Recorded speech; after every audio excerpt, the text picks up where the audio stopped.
শ্রীলেখা মিত্র নরেন্দ্র মোদীর ছবিতে যে অন্ডকোষ ধরে টানা হচ্ছে, আমি স্পষ্ট করে বলছি, তিনি এতদিন অভিনয় করছেন, সানগ্লাস পরে আছেন, ওগুলো দেখতে পেলেন না, এতদিন ধরে রয়েছেন, তার কিসের জন্য সুনাম রয়েছে বলা যেতে পারবে যে এই কাজটার জন্য শ্রীলেখা মিত্রকে বাঙালি চিরকাল মনে রাখবে? দিল্লিতে আরশোলাদের উৎপাত কমেছে।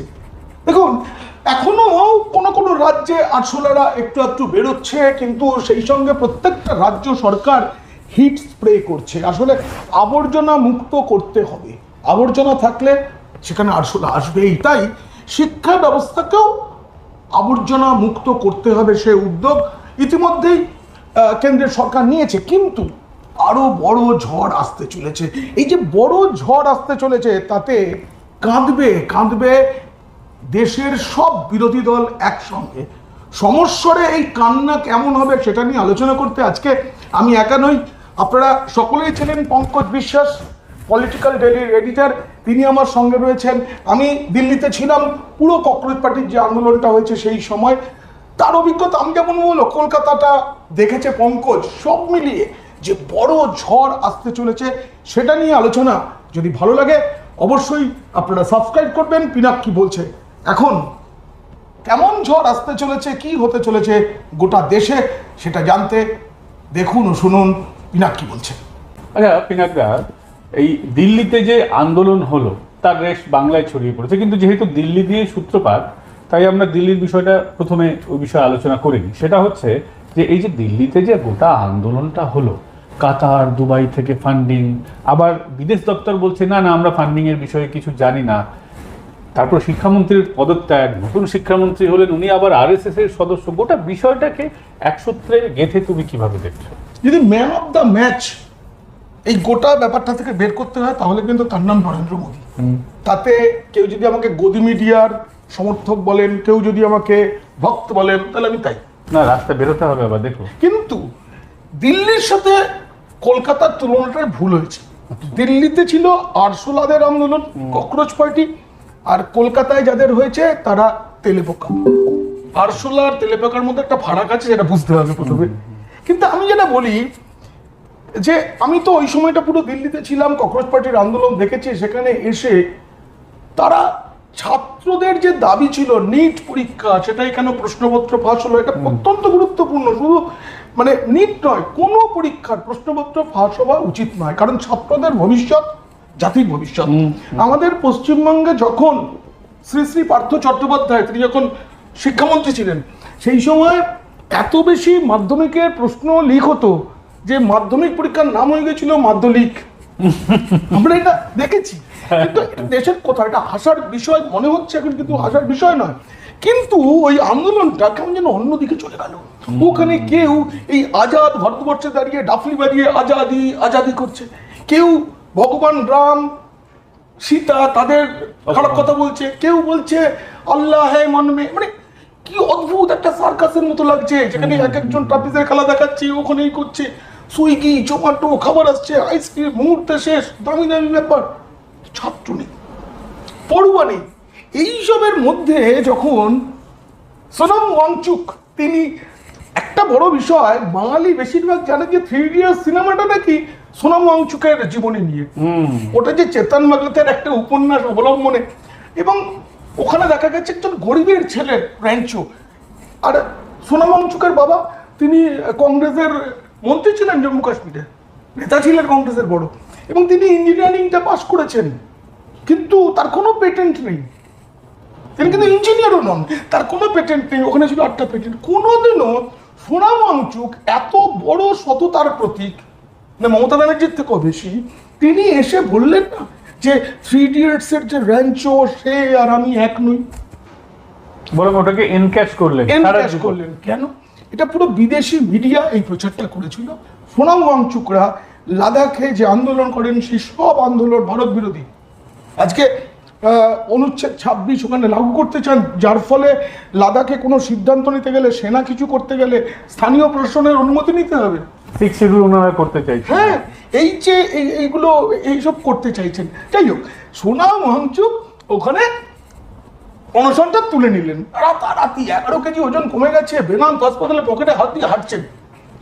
সাজানো মনে হয়েছিল, আমার আশ্চর্য লাগলো সেদিনকে রাত 11:40 11 সেকেন্ড নরেন্দ্র মোদী, যিনি সাধারণত ফেসবুক লাইভ হোয়াটসঅ্যাপ লাইভ করলে সেখানে খুব সাজানো গোছানো একটা সেট থাকে, তিনি এমন করে মোবাইলটা ধরেছেন, তার নাকটাকে বড় লাগছে, ফ্রেন্ডস বলে অনেকক্ষণ থেমে রয়েছেন, অভ্যস্ত নন, তিনি নতুন সেটা বোঝাচ্ছেন ম্যাজিশিয়ান কাকে বলে, এবং ফ্রেন্ডস বলে ফ্রেন্ডসদের ডেকে 2 মিনিট ধরে যা বললেন, তাতে আমি 10 বছরের সাজা, 10 কোটি টাকা জরিমানা, জরুরি ভিত্তিক বিচার ব্যবস্থা সবকিছু ঘোষণা করে দিলেন। করে দিয়ে সেই ইনস্টাগ্রামে ওই যে রিল ফেসবুকে ছড়ালো সেটা রেকর্ড করে ফেললো। পরের দিন আবার এলেন, যিনি চিরকাল মিত্র বলে কথা বলতেন তিনি ফ্রেন্ডস বলে কথা বললেন। এই যে বদল, এই বদলটা দিয়ে মোদী ছাত্র সমাজের পাশে দাঁড়ালেন, প্রধানমন্ত্রী হিসেবে না, একজন প্রবীণ অভিভাবক, তিনি আমার একটা ভাব দেখালেন। করে কাকে নিয়ে এলেন? প্রহ্লাদ যোশীকে। ধর্মেন্দ্র প্রধান, আমি জাতপাত মানি না, তবুও তিনি নিচু জাতের। এই যে আরশোলাদের আন্দোলন ছিল, সেখান থেকে বারবার বলা হয়েছে ব্রাহ্মণ্যবাদের বিরুদ্ধে, আরএসএস মুর্দাবাদ। এমন একজনকে যাকে শিক্ষামন্ত্রী করে নিয়ে আসা হলো, তিনি আরএসএস এর এবং ব্রাহ্মণ। তাহলে জিতলো কে? দেখ কেমন লাগে। পুরো খেলা শেষ, গোটা দেশে স্থিমিত হয়ে গেল। এবং এই ফাঁকে পার্লামেন্টে 2টো বড় বড় সংবিধান সংশোধনীর প্রস্তুতি পাকা করে ফেলেছেন Modi Shah. Strategy ready, master stroke খুব তাড়াতাড়ি দেখা যাবে। এই জায়গাটা একটু ধরি তোমাকে, সেটা হচ্ছে যে আজকেই এনডিএতে এনসিপিআই এর অন্তর্ভুক্তি হয়েছে। ফলে সরাসরি যাদেরকে আমরা তৃণমূল বলতাম, তারা ভালো তৃণমূল নয়, এখন তারা ভালো এনডিএ। এই যে খেলাটার জন্য মনে করতে হবে 17ই এপ্রিল, তখন এ রাজ্যে ভোট চলছে, লোকসভায় পরাস্ত হলো মোদী শাহ, তাদের টিম। তখন তারা মহিলা সংরক্ষণ বিল এনেছিল।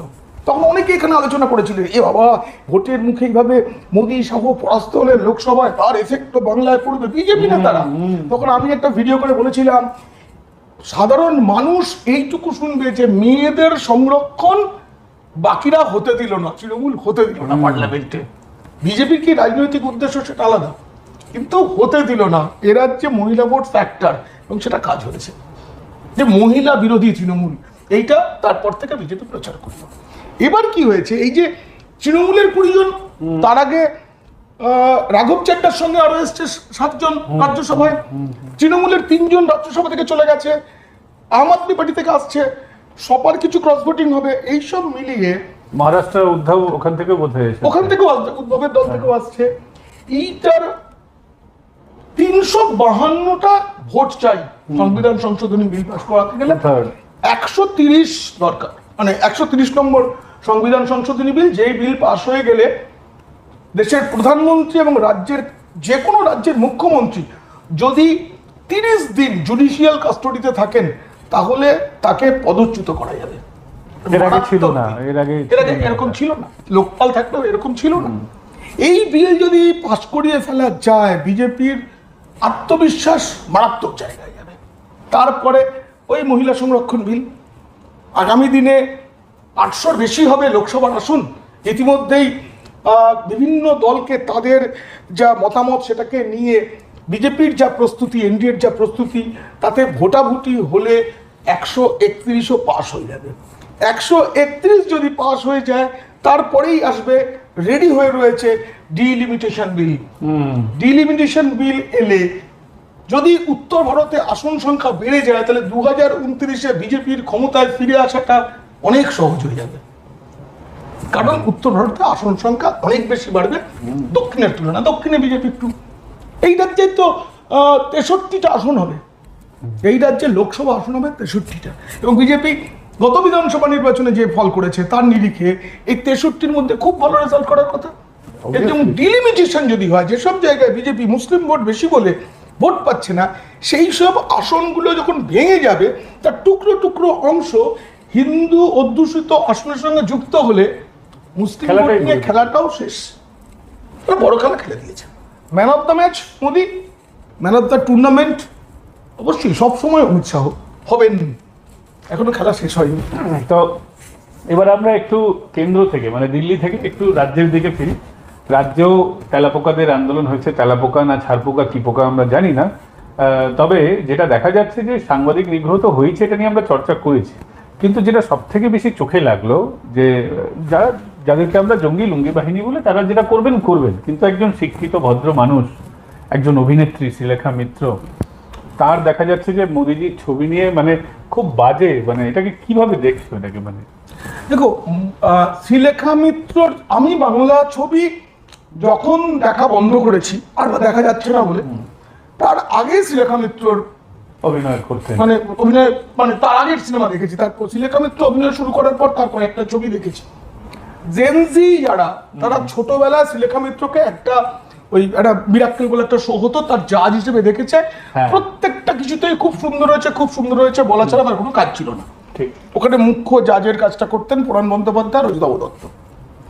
এবং একটা মানুষ, তিনি অভিনেত্রী, বামপন্থী, তিনি বলছেন যে আমি চশমা পরে যাইনি, সানগ্লাস পরে গেছি বলে আমি নরেন্দ্র মোদীর ছবিতে যে অন্ডকোষ ধরে টানা হচ্ছে, আমি স্পষ্ট করে বলছি। খুব বাজে লাগলো মানে ছবিটা দেখে। এই যে জেনজিরা, নরেন্দ্র মোদী দেশের প্রধানমন্ত্রী, নরেন্দ্র মোদী না হলে রাহুল গান্ধী হলেও খারাপ লাগবে, সে তো বটে, কোনো রাজনীতিবিদের করে, কিন্তু নরেন্দ্র মোদী আলাদা করে প্রধানমন্ত্রী আজকে দেশের, ভারতের নতুন পরিচয় গোটা পৃথিবীতে যে তৈরি করেছেন, তার নাম নরেন্দ্র মোদী। অতীতে অন্য দেশে ভারতের প্রধানমন্ত্রী গেলে যে ব্যবস্থা থাকতো অভ্যর্থনার, আজ তার 10 গুণ 100 গুণ বেড়েছে। করোনার পরে আমরা এত দেশকে আমরা সাহায্য করতে পেরেছি, তার জন্য ভারতের একটা ইমেজ তৈরি হয়েছে। সেই ব্যক্তির এই ছবিটা, শ্রীলেখা মিত্র, তিনি এতদিন অভিনয় করছেন, সানগ্লাস পরে আছেন বলে দেখতে পেলেন না। তারপর সোশ্যাল মিডিয়া অ্যাকাউন্টে যখন গেল, বিভিন্ন সোশ্যাল মিডিয়া, তখনও কি দেখতে পাননি? এবং পরে যে সাফাইটা দিয়েছে না, মানে সাফাইটা মানে, এবং সাফাই যখন দিচ্ছেন তখনও কিন্তু চশমা পরে নিয়ে শ্রীলেখা মিত্র, তাহলে কি দেখে বলছিলেন? রাইট, ক্যামেরা লুকটা কি করে দিলেন? আপনি চশমা পরেছিলেন না, সানগ্লাস পরেছিলেন, সানগ্লাসেও পাওয়ার দেওয়া থাকে, সেটা আপনার ছিল না মেনে নিচ্ছি, তার জন্য আপনি ওরকম একটা কুরুচিকর ছবি দেখলেন না। এবং আপনি বললেন ওখানে যে 95% মহিলা পুরুষদের বেল্ট পরার মানে কোমরের উপরের অংশটাই দেখেন, তার নিচের অংশ দেখেন না, তার মানে 5% দেখেন। আপনি কি সেই 5%-এর মধ্যে না 95%-এর মধ্যে? এই প্রশ্নটা আমার রয়ে গেছে ওখানে। এতদিন ধরে রয়েছে, তার কিসের জন্য সুনাম রয়েছে বলা যেতে পারবে? যে এই কাজটার জন্য শ্রীলেখা মিত্রকে বাঙালি চিরকাল মনে রাখবে। কুকুর পোষেন, এখন তো এগুলো করলে তো মানুষ খুব ভালো চোখে দেখে। শ্রীলেখা মিত্রকে মানুষ মনে রাখবে যে মোদির এরকম একটা কুরুচিকর ছবি পোস্ট করা হয়েছিল, সেটাকে তিনি হাতে নিয়ে দাঁড়িয়ে পোস্ট করেছিলেন, ফেসবুকে দিয়েছিলেন, তার জন্য যে নিন্দা, তার জন্য মনে রাখবে। মোদির জন্য শ্রীলেখা মিত্রকে মনে রাখা হবে এরপর। ঠিক যেমন করে সায়নী ঘোষের অভিনয় জীবন নিয়ে কোনো কথা কেউ বলে না, একটা সিনেমার নাম কেউ মনে করতে পারে না, সবাই কন্ডম সায়নী বলে। কাঞ্চন মল্লিক তার বিয়ের জন্য তিনি বিখ্যাত হয়ে গেছে। তাপস পাল খুব ভালো ভালো ছবি করেছিলেন, কিন্তু জেনজি জানে না। পরবর্তীকালে তার পরিচয় হয়ে যায় চন্দ্রনগরের মাল হিসেবে। আজকে শ্রীলেখা মিত্র সেই জায়গায় গেলেন। আর এই যে আমরা দেখলাম আরেকটা জিনিস, মানে এই আন্দোলনের আরেকটা রূপ আমরা দেখলাম, সেটা হচ্ছে যে সাংবাদিকদের ভয়ানকভাবে নিগ্রহ করা হলো। দিল্লিতে তো গালাগালি, ওখানেও হয়েছে নির্যাতন, কিন্তু এখানে সরাসরি সিনিয়র যারা জার্নালিস্ট, যাদেরকে সবাই চেনে জানে, যারা আমাদের ডিজিটাল মিডিয়া যাদের সবাই চেনে জানে, তাদেরকেও কেউ বাদ দিল না। শিলাদিত্য কর থেকে বাকি সকলের, আমি আলাদা করে নাম বলছি না, সকলকেই সবাই চেনে জানে, তাদের যেভাবে বেধড়ক মারা হলো, বিশেষ করে মহিলা সাংবাদিকদের যেভাবে শারীরিক উৎপীড়ন, যেটাকে বলি নিগ্রহ, মোলেস্টেশনের থেকেও অনেকটা বেশি, এটা যেটা করা হলো, এবং একদম এসএফআই দেখলাম যে সেটাকে ডিফেন্ড করছে একটা অন্য ছবি দিয়ে, সেখানে নাকি হামলা হয়েছে, রাঁচির ছবি দেখানো হচ্ছে যে বিজেপি হামলা করেছে, ফেক ন্যারেটিভ ওদেরকে বাঁচানোর জন্য, জিহাদিদের বাঁচানোর জন্য এসএফআই এর ফেক ন্যারেটিভ। সিপিএম এখন চাইছে যে 33% ভোট তৃণমূলের থেকে যে সরে গেছে সেটা যদি আমরা পাই, তার জন্য মদত দেওয়া হয়েছে, যেটাকে মুখ্যমন্ত্রী শুভেন্দু অধিকারী শুক্রবারই বলেছেন। এই শুক্রবারই কথাটা নিয়ে অনেক বিতর্ক হচ্ছে, কিন্তু মমতা বন্দ্যোপাধ্যায় শুক্রবার দিন, ওরা তো একটু রাস্তায় বেরোয়, ওরা তো একটু দুষ্টুমি করে উনি তৈরি করেছেন, আর শুভেন্দু অধিকারী সেটাকে শুধু ব্যবহার করেছেন। সিপিএম বলতে পারতো যে আমরা নই, আমাদের সঙ্গে এরা মিশে গিয়েছিল, গতকাল পর্যন্ত জানি যে 16 জনকে গ্রেপ্তার করা হয়েছে, তাদের পরিচয় আমরা জেনেছি। সবই একই শান্তিপ্রিয়, সবই শান্তিপ্রিয় লুঙ্গি বাহিনী, শুক্রবাহিনী, লুঙ্গি বাহিনী, তারা গ্রেপ্তার হচ্ছেন, তারা প্রত্যেকে ধরা পড়ে গেছে। দিল্লিতেও বলা হয়েছে যে আন্দোলনকারীদের বিরুদ্ধে কোনো ব্যবস্থা নেওয়া হবে না, কিন্তু যখন তারা পুলিশকে মারছিলেন তারা ভুলে গেছেন যে পুলিশের চশমায় ক্যামেরা ছিল, ভুলে গেছে ওখানে সিসিটিভি প্রত্যেকটা মুখের ছবি তুলেছে, যে পাথর, যে লাঠি ব্যবহার করে ছোড়া হয়েছে তাতে ফিঙ্গারপ্রিন্ট ছিল, এবং আমাদের প্রত্যেকের ফিঙ্গারপ্রিন্ট এখন আমরা আধার দেওয়ার সময় 10 আঙ্গুলের ছবি দিয়েছিলাম। মনে রাখতে হবে, ফিঙ্গারপ্রিন্ট দিয়ে বাপ ঠাকুরদার নাম বের করা যায়, ঠিকানা বের করা যায়, তাদের একটা একটা করে ধরা হচ্ছে এবং প্রমাণিত তারা 941 জনকে পাওয়া গেছে যারা ওই দিন পুলিশকে পিটিয়েছিল, দিল্লি পুলিশকে। তারা অতীতে কেউ ধর্ষণ, কেউ খুন, কেউ ডাকাতি, কেউ রাগাজানি, কেউ পকেটমারি, এসবে অভিযুক্ত। তাদের বিরুদ্ধে পুরনো এফআইআরও আছে। হ্যাঁ, এই ক্ষেত্রে একটা জিনিস আমি ভুলে যাচ্ছিলাম, বললে মনে পড়ে গেল যে জুনায়েদ খানকে একেবারে ন্যাশনাল হিরো বানিয়ে দেওয়া হচ্ছে। জুনায়েদ খান ছোট একটা ব্যবসা করেন, কিন্তু প্রত্যেক দিন 8,000 লোককে খাইয়েছেন, প্রত্যেক দিন প্রায় 10 লাখ টাকা মতন খরচ করেছেন। তো ছোট ব্যবসা করে এত লাভ কি হয় নাকি ফান্ডের? এই ফান্ডের বিষয়টা বলি, এরপরে যে এফসিআর এর সংশোধনী আসছে আমাদের দেশে, কিন্তু এফসিআর এর নতুন নয়। স্বাধীনতার পরে জরুরি অবস্থার সময় 1975 থেকে 77 যখন জরুরি অবস্থা চলছে, 1976 সালে ইন্দিরা গান্ধী তখন রাষ্ট্রপতি শাসন দেশে, তখনই কিন্তু এই বিদেশ থেকে যে টাকা আসে বিভিন্ন এনজিওগুলোর কাছে, সেটার বিরুদ্ধে আইন আসে নিয়ন্ত্রণ করার জন্য। এরপর 2022 সালে, তার আগে 2020 সালে একবার সংশোধন হয়, 2022 সালে সংশোধন হয়েছে, কিন্তু তারপরেও আবার নতুন করে সংশোধনী আনছে বর্তমান সরকার। আর এবারকার যে সংশোধনী, সেটা হলে কান্নাকাটি, মানে কি, চোখের জলে বন্যা হতে পারে। কেন? এবার বলা হয়েছে যে বিদেশ থেকে যে কোনো সংস্থা যদি লোন পায়, মানে অর্থ সাহায্য পায়, খুব দরকার, কিন্তু আমাদের দেশে অর্থনৈতিক উন্নয়ন নেই, যেসব এলাকায় বিদেশি সাহায্য মতো দরকার, কিন্তু তার মিসইউজ রুখতে হবে। বিদেশ থেকে আসা টাকায় ধর্মান্তরকরণ করা যাবে না। সব থেকে বিপদে খ্রিস্টান মিশনারিরা, এবং কলকাতাকে কেন্দ্র করে মাদার টেরেসার নামে, যে মাদার টেরেসাকে ভগবান বানানো হয়েছিল, এবং তিনি দিনের পর দিন গরিব মানুষকে, তোমায় আমি খেতে দিচ্ছি, তোমায় আমি শিক্ষা দিচ্ছি, তোমায় আমি স্বাস্থ্য দিচ্ছি, তার বদলে তুমি খ্রিস্টান হয়ে যাও, এইভাবে যে কাজটা করে গেছেন এখনো ভারতে মূলত এই টাকায়।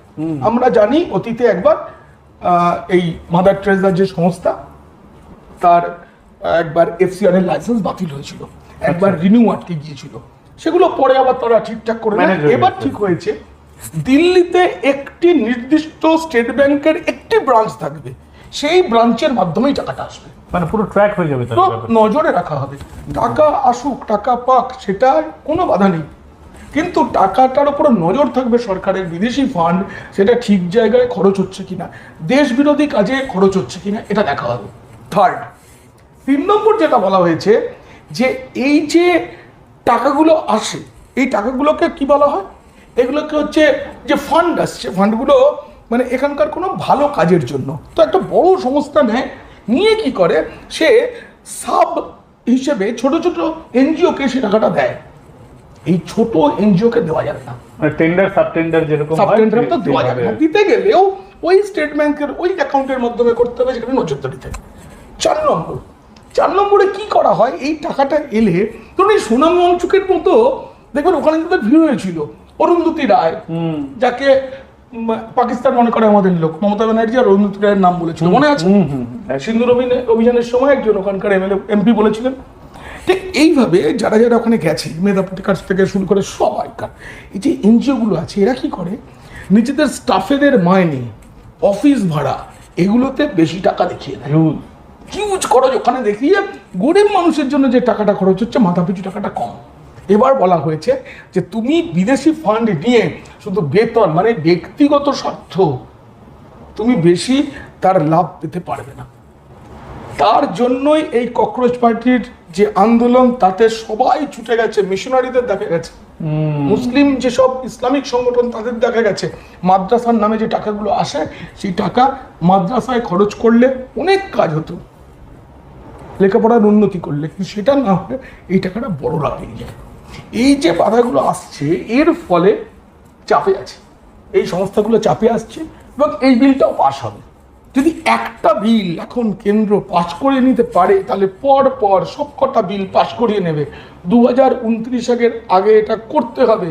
RSS এর 100 বর্ষ সদ্য শেষ হয়েছে, তার মধ্যে যা যা লক্ষ্য ছিল তার বেশিরভাগ হয়ে গেছে, কয়েকটা বাকি আছে, সেগুলো হয়ে যাবে। একদম একদম শেষ প্রশ্ন আমার, সেটা হচ্ছে যে আমরা দেখি যে বিভিন্ন এই যে বার্তা দেওয়া হয় যে বিদেশি ফান্ডেড যে প্রোগ্রাম বা প্রপাগেন্ডা যেগুলো হয় তাতে বার্তা, জুলাইয়ে হাসিনা বিরোধী আন্দোলন, সেই জুলাইয়েই এই ককরোচদেরও আন্দোলন, ককরোচের আত্মপ্রকাশের এই বিশাল বড় বিস্ফোরণ।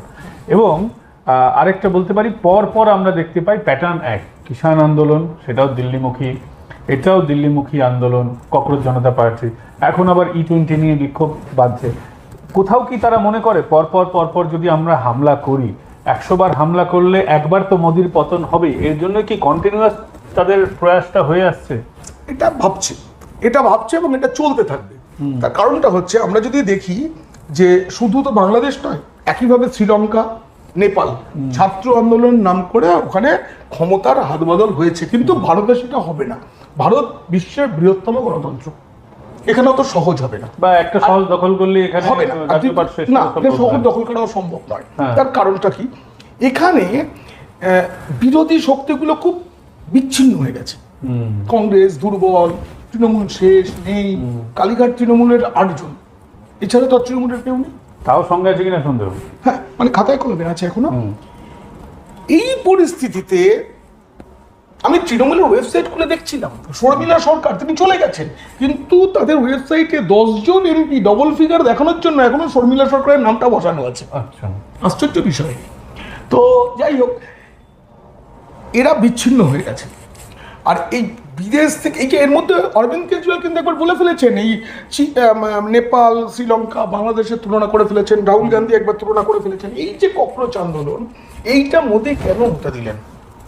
এর আগে পাঞ্জাব এই কৃষক আন্দোলন ঢুকতে পারেনি দিল্লির ভেতরে, ব্যারিকেড করা হয়েছিল, এখানে করা হয়নি। তো একজন এলেন আমেরিকা থেকে, তাকে দিল্লি পুলিশ খুব স্বাগত জানিয়ে কনভয়ে করে নিয়ে গিয়ে বসিয়ে দিল, তারপর ওরা যা খুশি তাই করছে, সহ্য করা হলো, তারপর লক্ষ্মণ হলো, অনশনে গিয়ে নাড্ডা জল খাওয়ালেন, যেচে বক্তৃতা, কারণ ছাত্ররা ছিল এখানে জিতলেন। কিন্তু ছাত্র ছাড়া অন্য কেউ যদি করতে আসে, সেক্ষেত্রে কিন্তু এরকম নিট পরীক্ষার ইস্যু ছাড়া অন্য ইস্যু নিয়ে করতে এলে তখন এরকম ফ্রেন্ডস বলে মোদিজি এরকম করে ভালোবাসা দেখাবেন, ভাবার কোনো আশা নেই। হ্যাঁ, এরকম ভাবার কোনো উচিতই নয়।